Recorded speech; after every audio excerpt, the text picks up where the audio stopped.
Of course, the U.S. crude is about $47.47 as we speak. That's the WTI, down 0.86%. But let's come back home. We got our own heads to scratch around inflation, lower on a year-on-year basis and slightly lower on a month-on-month basis. But food inflation is where the shoe is pinching Nigeria. We're up almost 21% year-on-year. That's very sticky. And this is the highest Nigeria has posted since the new series of statistics compilation started in the year 2009. We're paying more for egg, for bread, for yam, and for everything else in between, with the exception of petrol. There's a little bit tepid. Omotola Abimbola is one of the investment analysts from AfroInvest is live here in the studios. We're going to put the economy on the back of the market and vice versa. Good morning. It's good to have you. Let's start with inflation data. We don't have interest rate. We know where interest rate is. Correct. But when we look at inflation and we see these numbers on a base year basis, we're down. But when everybody thinks about is their belly. Correct, you are right. Expectedly, inflation dropped for the 7th consecutive month to 16.05%. So that's down about 5 basis points compared to the previous month. But the less favorable news is that the pace of decline of headline inflation is underwhelming compared to market expectation. Before the data came out, analysts were expecting inflation to be around 15.95 to 16%. But if you look at the numbers now, that's higher by about 10 to 5 basis points. And the major reason why we are having this slow deceleration in inflation is majorly attributable to the food prices.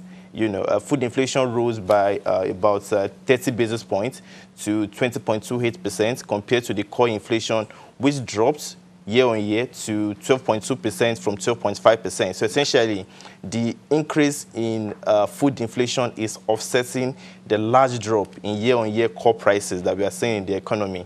And if you ask me why we are seeing these sharp increases in food prices, I would say it's due to both supply and demand factors.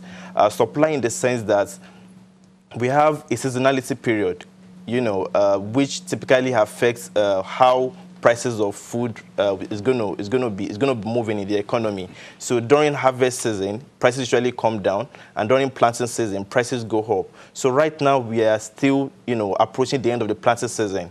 So prices are typically higher during planting season. However, analysts were already expecting that with the beginning of harvest season, towards the end of last month, particularly for tubers, cassava and yam, should probably be seeing a moderation in food prices already. However, what we are seeing is that the increase in demand for food items, right, is offsetting, that's expected increase in supply of food items, and that is particularly, attributable to 2 factors. First, because of the ban on the importation of some food items by the central bank, that has led to increase in demand for domestically produced food items, particularly for grains. And then we also have an external sector perspective to it as well.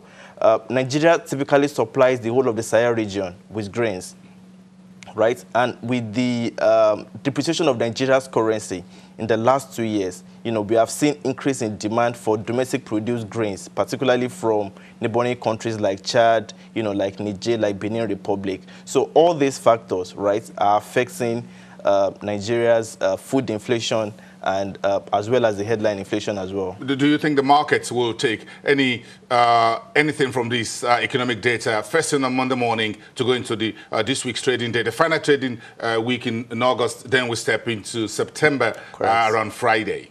We do not think so, because before the inflation figures even came out, market had already, held the consensus view that interest is going to be high in the short to medium term. If you talk to most analysts today, their outlook for inflation is, for interest rates rather, is that rates are going to stay high in the short to medium term, because what the central bank is looking at, in taking their decisions regarding whether, market interest rates or even the benchmark interest rates is external sector stability.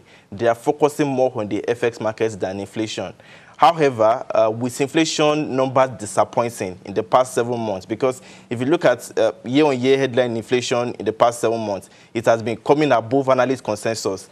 So with the trend, further continuing, that probably further reinforced the market's view that interest rates are going to stay, at current level. We're going to be into the September monetary policy meeting in about 4 weeks from now, technically speaking. Correct. So what do you think this inflation data, and of course by then we'll have August, we ought to have August on the table by then. Do you think, how would this reinforce Godwin Emefiele's position as far as the FX is concerned, as far as interest rate is concerned?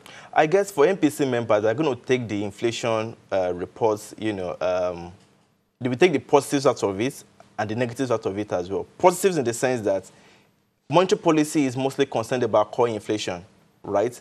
And thanks to the CBN policies on FX availability and liquidity, we are seeing core inflation dropping almost on a monthly basis. So now we are down to 12.2% from 12.5%. So that is thanks to CBN policies.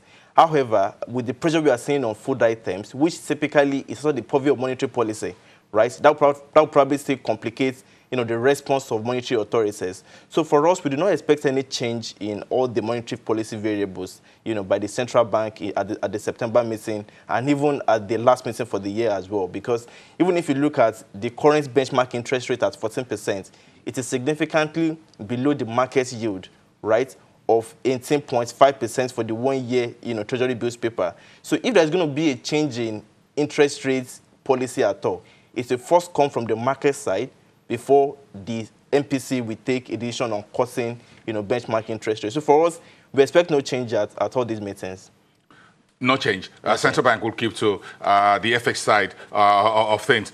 In terms of fixed income, you think that is going to remain there? As far as equities is concerned, you think the market is still for a good run? For equities, we believe that the momentum by which the market has been gaining is going to slow down. If you look at what the markets did in June, the all-share index returned above 8% in June, but in July, that fell to about 2.3%. So that shows that market is taking a much more cautious view of equities right now. So we do not expect a significant rally, in the month of September, probably a flattish month for us.